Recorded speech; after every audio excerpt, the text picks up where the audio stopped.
There are seasons when clarity feels like fiction. When your mind turns against itself, your body moves in fog, and the days lose their sharpness. You doubt your choices, you question the point. And pain? It stops feeling like a disruption. It becomes a constant companion. But what if this isn't collapse? What if this is initiation? Most people run from doubt, from pain, from suffering. But a few, the rare ones, step into it. And in that descent, they don't find despair. They find something far more sacred, truth. Because pain strips illusions, doubt dissolves borrowed identities, and suffering? It doesn't just wound you, it wakes you. It breaks what wasn't real. So what is can finally rise. You weren't meant to escape your darkness. You were meant to understand it, to move through it like a passage, not a prison. I'm not here to fix you. I'm here to hold up the mirror, to show you what your pain has been trying to tell you all along. Not that you're broken, but that you're finally breaking open. I'm Ms. Time Distorter, and this is your rebirth from the ashes you mistook for failure.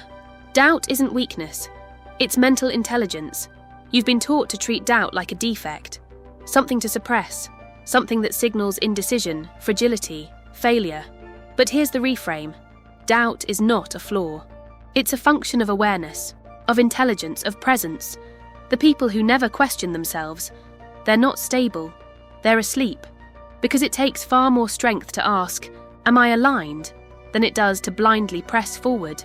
Psychology has a word for this, metacognition, the ability to think about your thinking, to observe the mind without collapsing into it, to stand inside your storm and still ask meaningful questions.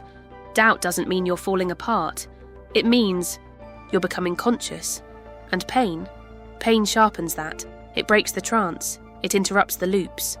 It creates just enough friction to make you stop, breathe, and notice where you've been running on autopilot. In a culture obsessed with certainty, doubt is rebellion. It's the moment you stop parroting answers and start forming your own. You don't need to fear your questions. They are your compass, the evidence that your evolution has already begun. How suffering activates the depth circuits of the brain. We treat suffering like a glitch, an error in the system. But neurologically, it's the opposite. Emotional pain activates the default mode network, the same part of your brain that lights up during introspection, memory retrieval, and spiritual reflection. In other words, suffering is what drives your deepest thinking.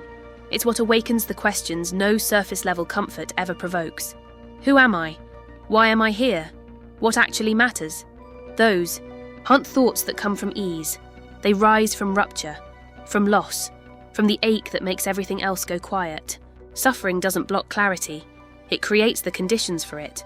And when you move through it consciously, not numbing, not escaping, but staying with it, you don't just survive, you wake up. Not because pain is noble, but because pain is honest. It doesn't care about your reputation. It doesn't flatter your ego. It goes straight to the places you've been avoiding and demands truth.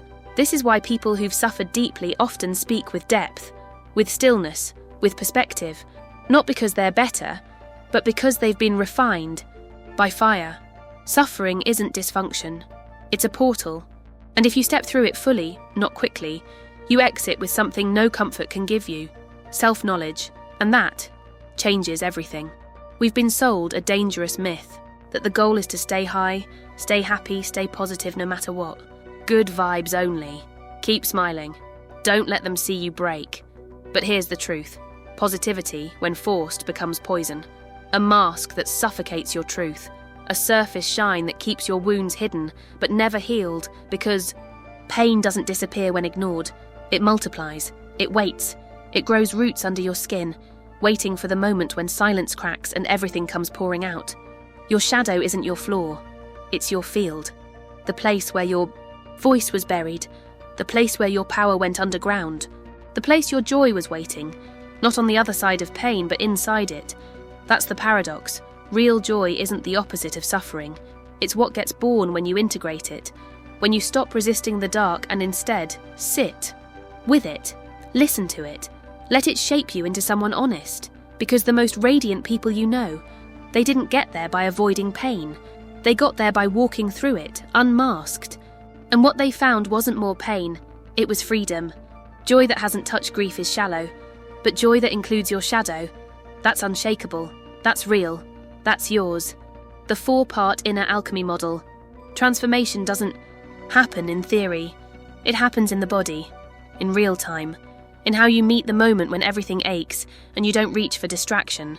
That's where alchemy begins. There are 4 steps. Simple, but never easy. First, feel it fully. Let the emotion rise without censoring it. No filters, no labels. Let it hit. Not forever, just long enough for it to be real. Because the pain you suppress doesn't disappear, it recycles. Second, name it honestly. This is grief, this is fear, this is shame. Language grounds energy, it gives shape to chaos, and once you name it, you start to notice you're not drowning, you're witnessing. Third, ask what it's pointing to. Every feeling is a messenger. Is this pointing to a lost value, an unmet need, a broken narrative you've outgrown? Pain doesn't show up to punish, it shows up to reveal. Fourth, translate it into action. Write, move, create ritual, have the hard conversation, reconnect.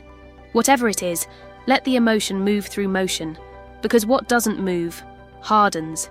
This is inner alchemy, turning the heavy into the holy, making gold from grief, not because it's poetic, but because it's possible.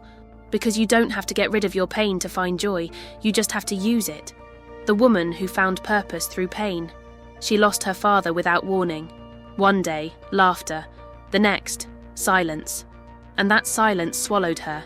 She stopped working, stopped planning, stopped speaking, not because she didn't want to, but because the words didn't make sense anymore. For 2 years she lived in that void, not numb, not dramatic, just broken. And then one morning, without ceremony, she picked up a pen. She wrote him a letter, then another, then one to herself, then to strangers who had lost someone too. Not for healing, not for a project, just for breath, just to exist. Those letters became a book. That book became a circle of readers.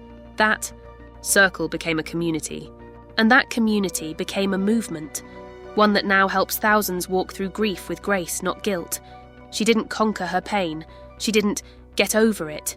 She walked with it, made room for it, turned it into art, and then into service. And in doing so, she found something joy had never given her. Depth. Not the shallow kind that shines for cameras. The deep kind that holds other people when they forget how to stand. Her pain didn't end, but it became meaningful. And meaning, not happiness, is what keeps us alive. Because the moment she stopped trying to outrun her suffering, she became unshakable. Imagine a clay bowl. At first, it's flawless. Smooth, symmetrical, unmarked. You admire its perfection. You believe that's where its value lies. Then one day, it falls. It cracks. Not shattered, but clearly broken. And you think it's ruined, but in Japanese tradition, there's a practice called kintsugi, repairing broken pottery with gold. Not to hide the cracks, but to highlight them, to fill them, to honour them. Now the bowl isn't just useful again, it's more beautiful than before, because the places where it broke are now where the gold lives. That's you. You were never meant to stay untouched. You were meant to be transformed, not by perfection, but by fracture, by loss, by the moments that split you open and invited something deeper to pour in. Your suffering didn't ruin you. It revealed you. It showed you where your strength actually lives. Not in your smoothness, but in your scars. You are not broken. You are gold-lined. You are luminous because of what you've survived. And when you stop hiding the cracks, when you let them shine, that's when your light becomes a guide for someone else's darkness. You don't need to be flawless. You need to be whole, and wholeness always includes the places you've been broken. Doubt is not your enemy. It is your awakening, the quiet beginning of truth, the signal that something deeper is trying to surface. Suffering is not your punishment. It is your portal. The fire that burns away what isn't real, so that what remains is what matters. You don't need to be fearless. You need to be honest. You need to look at what hurts and ask, not how do I escape this, but what is it trying to show me? Because joy that has never touched grief is thin. It doesn't last. It floats, but it doesn't anchor.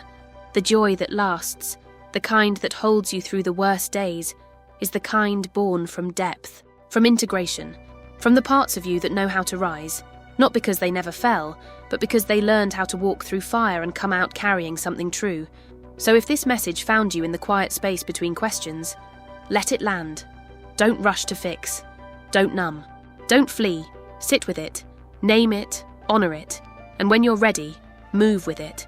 If something in you stirred while listening, not with answers, but with recognition, subscribe. Not to avoid pain, but to walk through it with meaning, with presence, with truth. Ms. Time Distorter, signing off, with reverence for the pain that made you real.